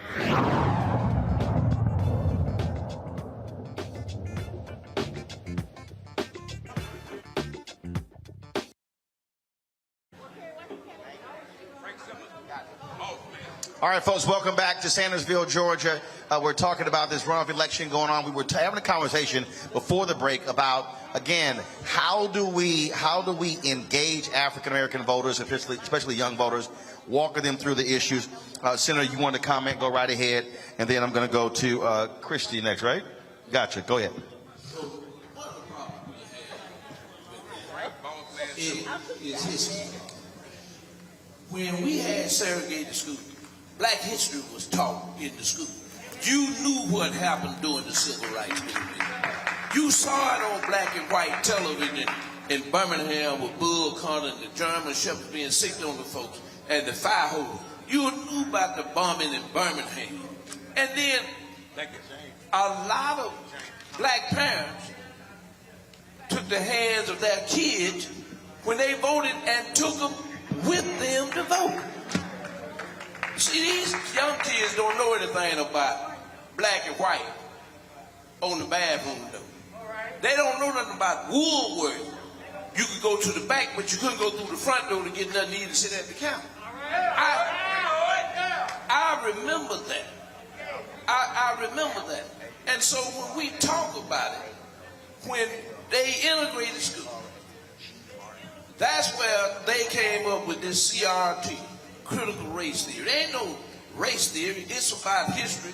What happened to your folks back during the day when they were trying to get the privilege to vote? Because it is a privilege. You commit a felony, you can't vote. And so what happens is, it's not being taught. You got young folks who have parents who might not be 9 or 8 years older than them. But okay. I get what someone hasn't gone through. But the fact of the matter is, I didn't. My nieces and nephews didn't. So what we can't do is say, well, they didn't go through. We have to deal with the reality, what's today. And so what I'm saying is, how do we do that? Because, I'm going by numbers. Black people are 51% of the county, and only 48% of the folk who voted were black, and whites voted at 49%. So blacks represent more of the county, but voted less. Christy. So, in reference to what Senator Lucas In reference to what Senator Lucas was saying, the first note that I just wrote down, I remember going voting with my father when there was a curtain, when there was a flip card, when you had to punch the holes in. My father took me to vote with him. That's where I learned voting, and I learned the importance of voting, listening to conversations amongst my aunts and listening to conversations amongst my family members. And so that's where the seed was planted in me. Yes, it's true. A lot of the young people now do not know, they don't know about the dogs that were being sick because a lot of it isn't taught in schools. I agree with you with our, a lot of stuff is being written out of our history and it's not being taught in schools. But I think that that's where as parents, we have the responsibility. If the school isn't going to teach them, then we have to teach them. My children know that every time I go to vote, they go to vote with me. They look at the ballot with me. And so we can't keep putting it on, our kids don't know because the school isn't teaching them or whatever. We see that. So we have to be the ones to direct our children and to let them know. And even though, I remember seeing the images. I remember seeing the marches in Forsyth County with Hosea, and I remember Hosea Williams. Hosea Williams, thank you. I remember seeing those. I remember having family members go there. So those type of experiences register with me. I've seen the struggles of my community and my aunts and my uncles or whatnot. But our children this day, I've seen, and I was telling Miss Tabitha and Miss Cassandra, I've seen both sides of this. I've seen the young people that are gung-ho about it, and I've seen the young people that want to be far away from it. And we have got to find a way to bridge that gap. We have got to give them a buy-in. We have got to find things to show them because even though they're not having dogs sicked on them, they're having rules and regulations and rights taken away from them. And that's the thing. First of all, Helen, let's be real clear. Okay, when we talk about who doesn't vote, it is not young black people don't vote. It's young black people, it's middle-aged black people, and it's older black people. So if you dissect that 52% that didn't vote, I can guarantee you're going to find folk in there 18 and up all the way through the 60s and 70s who didn't vote. I still believe that what is required is what I always call connecting the dots. When I meet someone and they say, man, I don't care about voting, I don't go through, somebody died for your right to vote. I say, first of all, what do you care about? And then when they typically tell me that, I then walk them through, okay, this is how this race has an impact on what you care about. Again, the average person, we live and breathe this stuff, but the average person really has no clue how that state rep, state senator, county commissioner, city council member, school board member, congressional member, U.S. Senate member has an impact on their life. They man, look, they all the same. And Roland, let's just talk about numbers. The people that didn't vote in 2021, who were black people in the state of Georgia, were 1 million people. 1 million. And you said when? In the state of Georgia in 2021. So 1 million black people in Georgia who were eligible. Who were registered and eligible didn't show up at the polls. In 2020? 2021. Wow, 1 million. 1 million. And that, if you look at the numbers, they trend that way still. So it's not just young people. But my question is, how have we intentionally included young people in our work, in everything we do? How many of you have listened to what they say that is important to them, Roland? What issues matter to them? I can tell you they understood the connection in 2020 and 2021. Look at the Ahmaud Arbery situation. They saw that the criminal justice system doesn't work for them. But when Ahmaud Arbery was killed, the young people down in Brunswick made a difference. They got out the elected district attorney, got a new district attorney that decided to prosecute the white people that murdered him. So they understand the connection. What I tried to do is I tried to intentionally do everything in my organization, have young people, old people, and everybody in between working together. And I learned a lot from young people. I learned the lingo in the street because I didn't know the street language. When they talked about being off paper, I go like, no, you just need to fill out this voter registration. But they go like, no, Miss Butler, we don't mean that kind of off paper. We mean that we're convicted felons and we cannot register to vote. So it's teaching me something. But the critical part, what I've learned with most students that I've tried to get engaged in this process, not only do they not see the connection between the vote and their power, but they don't understand the process. They hear primary. Well, what does that mean? Okay, what does... And then also understanding what's a closed primary versus an open primary. Exactly. And then most attention is actually on the presidential races, obviously, because attention is money. And then what I'm constantly doing, of course, on our show is walking folks through presidential, senator, gubernatorial, state rep, state senate. And I remember in 2016 that was it. And also getting folk to understand that you don't have to love a candidate. Let's be real clear. There are a lot of Republicans right now who think Herschel Walker's a fool. And they've said it, but they're going to vote for him. Now, there's somebody watching who will say, that's dumb, doesn't make sense. No. They are understanding power. They understand power. And those who are in control have power. Those who don't have power. Folk are about to see this. Republicans now control the U.S. House. That means they are now committee chairs. They now can pass bills without even talking to Democrats because they now have the numbers. In this legislature, Republicans control this state, House, and Senate. Wasn't always the case. That's power. Who controls the governor's mansion? Power. And so I think a part of this process, I go back to, again, the citizenship training, is walking people through, yes, you may have voted in the presidential election, there's an election next year. And then somebody goes, but dang, is another one next year? Yes.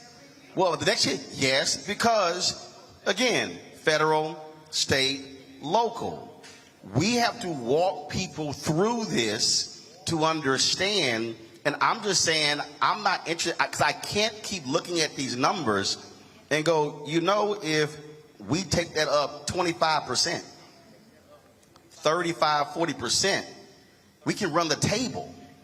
When you see here that 1 million, again, you're now talking about if 25% of the million black folks who didn't vote,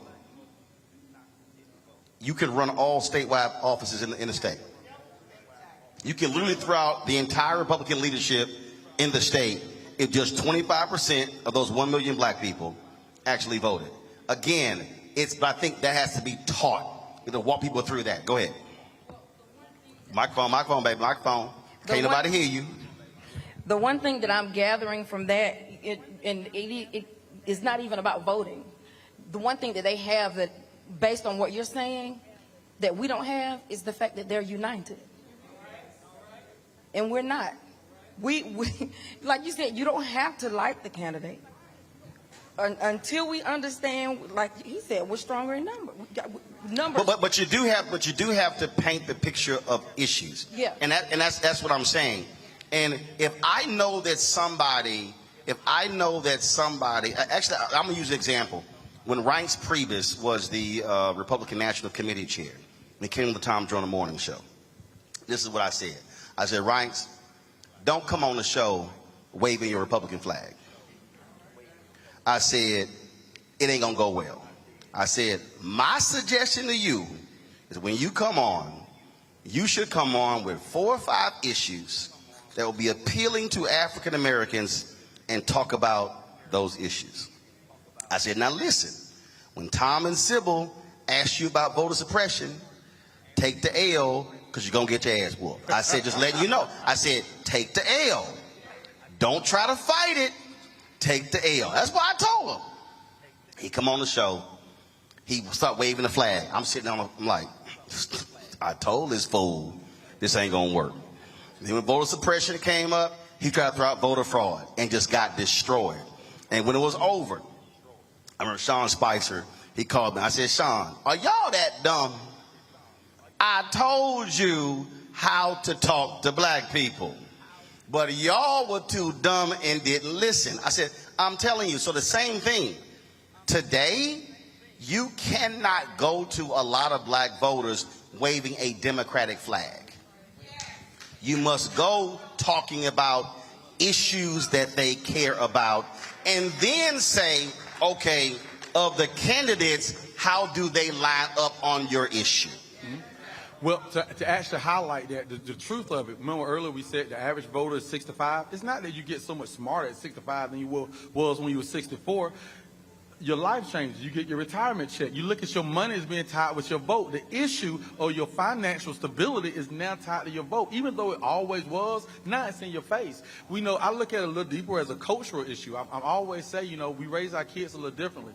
The white community, they raise their kids to swim, to hunt, and to vote from birth.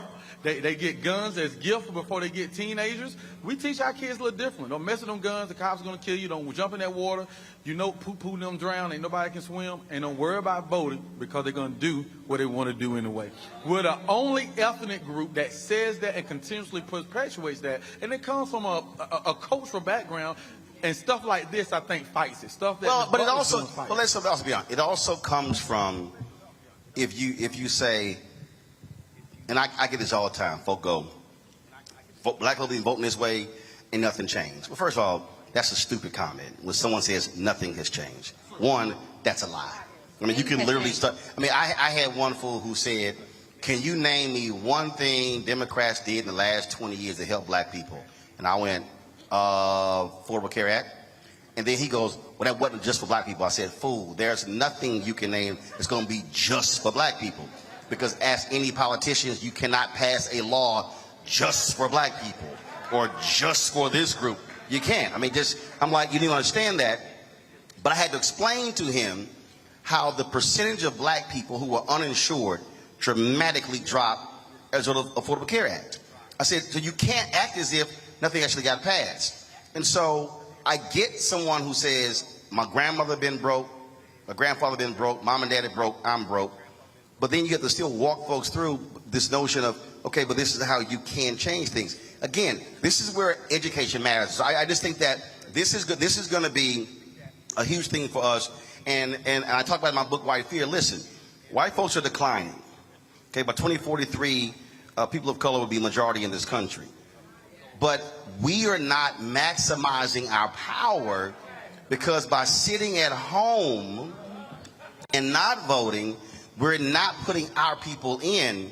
And when I was in, I think it was in Swainsboro, I was sitting with, was Swainsboro or Statesboro, one of them. And I was, the second one I was at. All right, I'm sitting with elected officials, and I said, which one never had a black mayor? Which one? Swainsboro. I said, what percent of black people in this city? 65%. I said, whoa, hold on. How y'all got 65% black people in this city and y'all ain't never had a black mayor? And so, same, hold up, same thing here? What, in Sandersville? Hold up, stop, hold up. Sandersville is 60, what? Sandersville is 57% black, 61% black, and y'all never had a black mayor? How in the hell? I mean, the math ain't mathing. Go ahead. Y'all gonna make me cuss. Go ahead. Go ahead. I think the issue with when it comes out to people turning out to vote, I think we have to address certain things. Voter suppression is a real thing. I don't know if people have read SB 202, but there are a lot of things in there that they changed. One of the things that SB 202 that they changed is, one, the runoff period. It went from 9 weeks to 6 weeks, 9 weeks to 4 weeks. No. Hold on. I get all that. I'm talking about right now. I'm talking about in this city. I'm getting to that. I need, because I'm still trying to understand. If you're 60+% of the city, how ain't never been a black mayor? I need somebody to actually answer that question for me, because I'm confused. I'm sorry, go ahead. Hold on, go ahead. Go ahead. So when it comes to, like I said, I think oppression does tie into that, because a lot of people, you were just talking about how felons can't vote. That's not true. Felons can vote in the state of Georgia. As long as you are off papers, like you said, and you're not paying any fees, you can vote. As long as you're in your first offense and you're doing like a first offense class or something like that, you can vote, even if it is a felony. As a felon, you can vote. But if I don't know that. That's what I'm saying. We don't know that because, one, we're not taught that, and then two, they don't explicitly come out and say that. But I guarantee you on the other side, they're talking about it. I guarantee you on the other side, they know that. So in the same way we are talking about people aren't showing up, voter oppression is real, or voter suppression is real. Counties can decide how long they want their polling locations open. For the most part, most of them do 7 a.m. to 7 p.m. But they can do 9 to 5 if they choose at any point, and they don't have to. Hold up. But right there. Hold up. Wait. See, she said something again. I don't want to run past that. You said counties decide. Your board of elections in your county decide. And who picks the board of elections? The county commissioners. Who picks the county commissioners?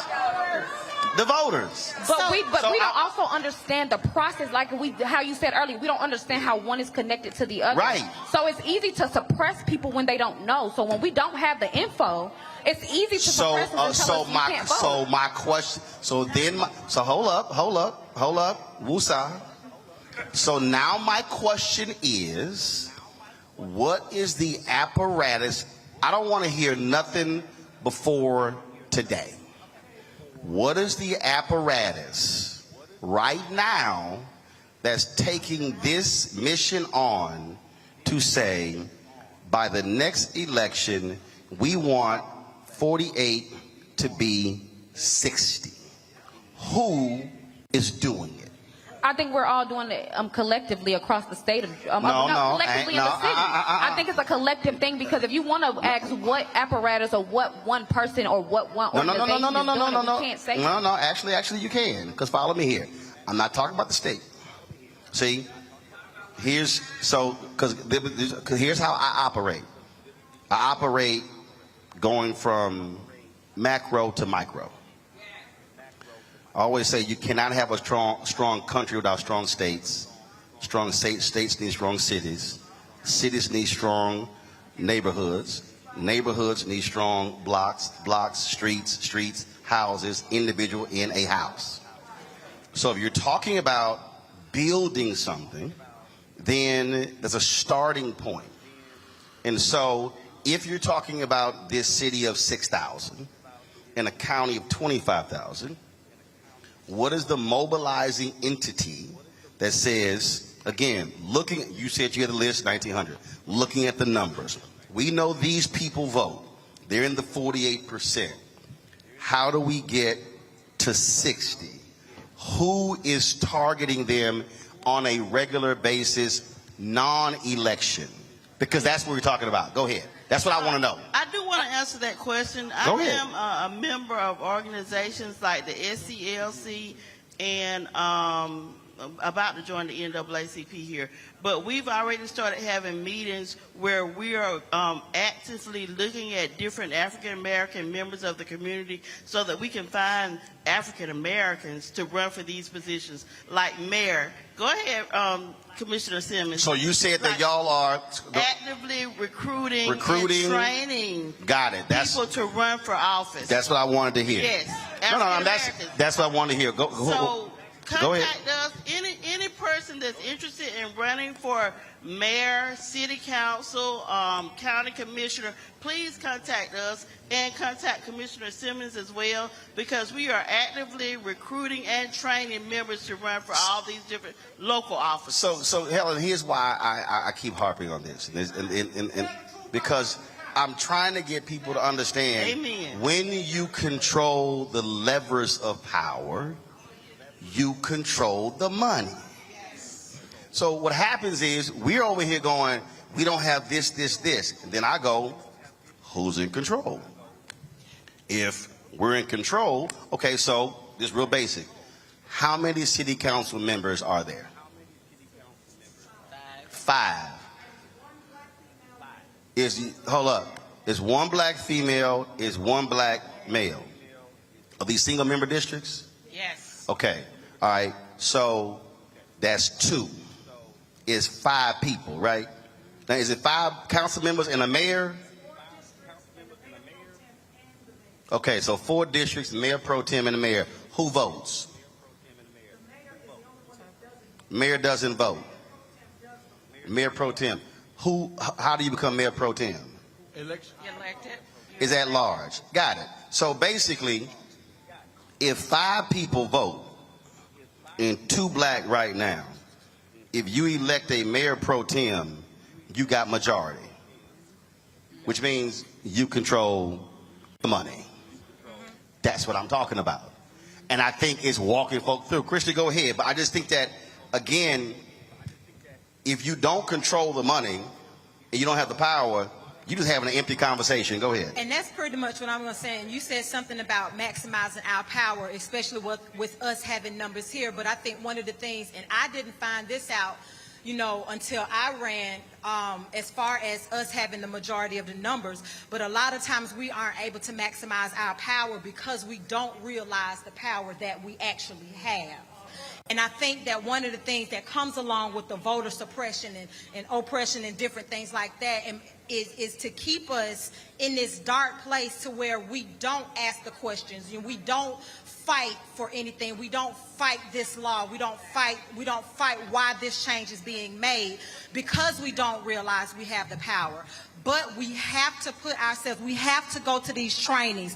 We have to be more vocal. We have to do our own recruiting ourselves. There is still groundwork that we have to do to get people like us in elected positions.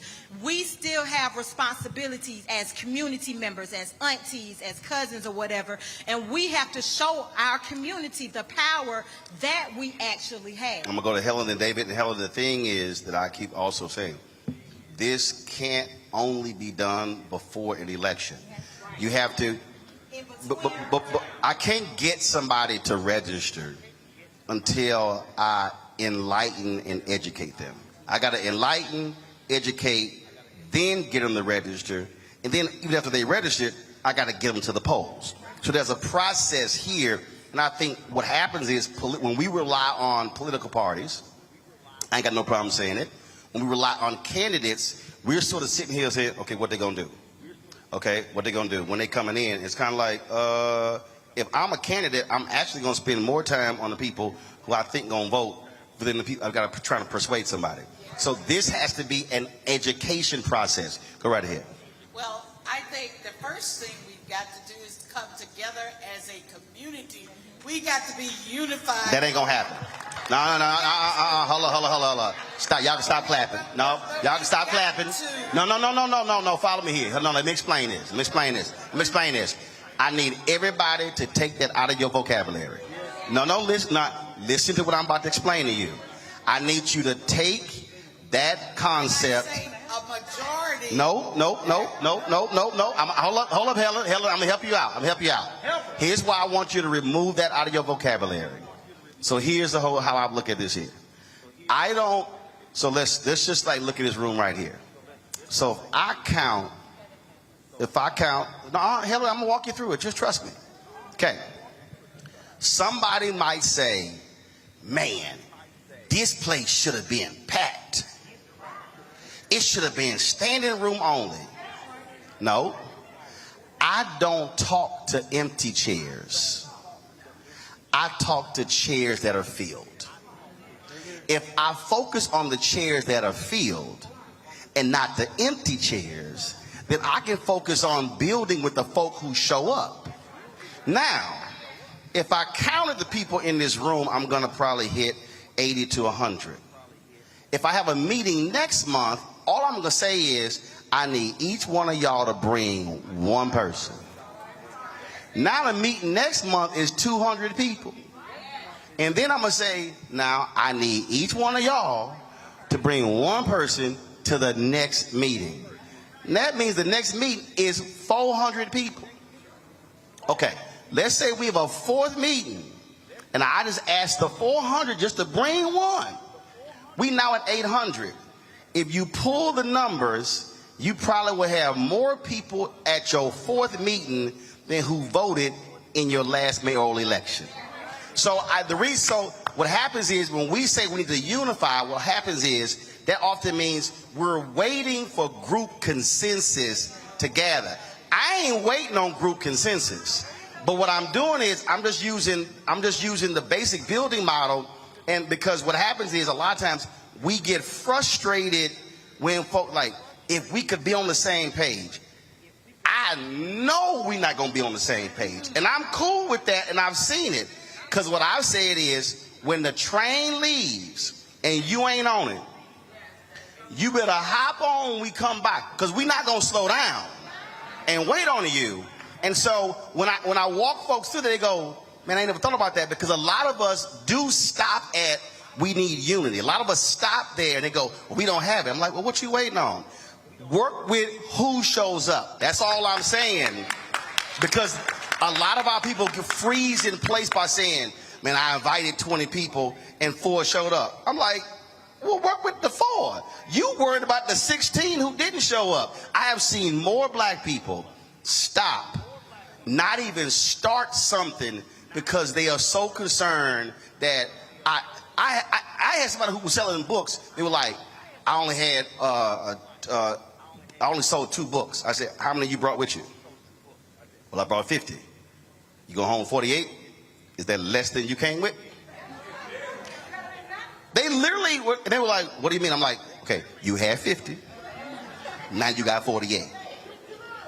Next time, maybe you're going to sell 5.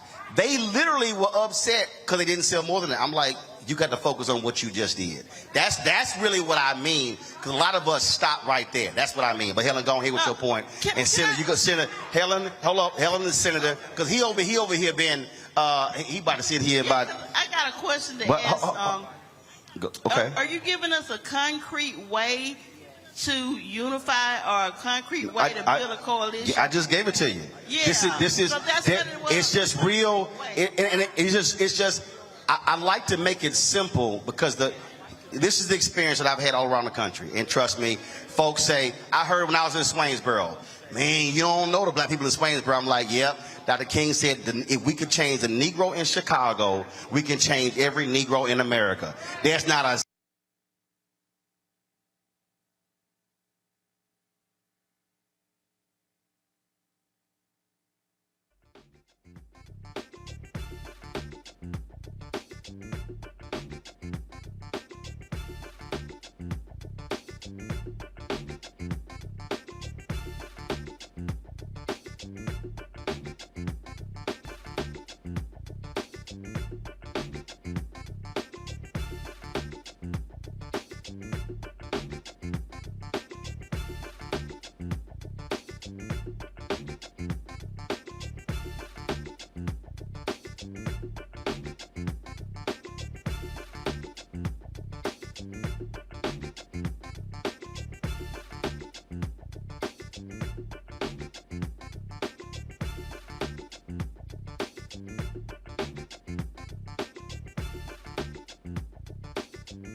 he took his campaign and turned it into an actual organization called Our Revolution. And I just think one of our greatest mistakes is that after the election is over, we drop everything, we get the list, everything goes away, and we then do not take those very same people and then say, okay, we need you showing up to the city council meeting this month, to the school board meeting next month, to the county commissioners meeting, to now demand what we want. And so that's what I'm asking you to do when this election is over. Stay mobile, stay organized and mobilized to now demand to get what we want. Because trust me, if the number of people in this room show up to the school board meeting and the city council meeting every month, they're gonna be like, I don't know what the hell going on, but I'm telling y'all, I'm telling you, no, you're wrong. No, you're wrong. Because see, no, you say it's not going to help us. Here's why you're wrong. It's not going to help who? No. Say no. Hold up, stop. I'm never going to say it's not going to happen. The reason I'm not going to say it's happened because here's the deal. There's somebody yesterday who did not want to vote until somebody talked to them. And they're going to vote today. No. See, no, here's what I will never do. I will never, ever put something in this world. I will never even speak something that is counter to what I want to happen. Again, I'm going to go back to my motto. If only 10 people in this room consistently go to the school board and the council meeting, and those 10 bring one, now it's 20, now it's 40, now it's 80, now it's 160. So I'm never going to say it's not going to happen. What I'm going to always say is, here are the possibilities if we're willing to actually do it. That's what I'm saying. Because if you're a black elected official, raise your hand. I know the senators here, you're on the council, county commissioner. They need your backup. They are the generals in the war. The problem is you can't win no war without soldiers. And the problem is we have generals who we've elected and they're looking for the backup.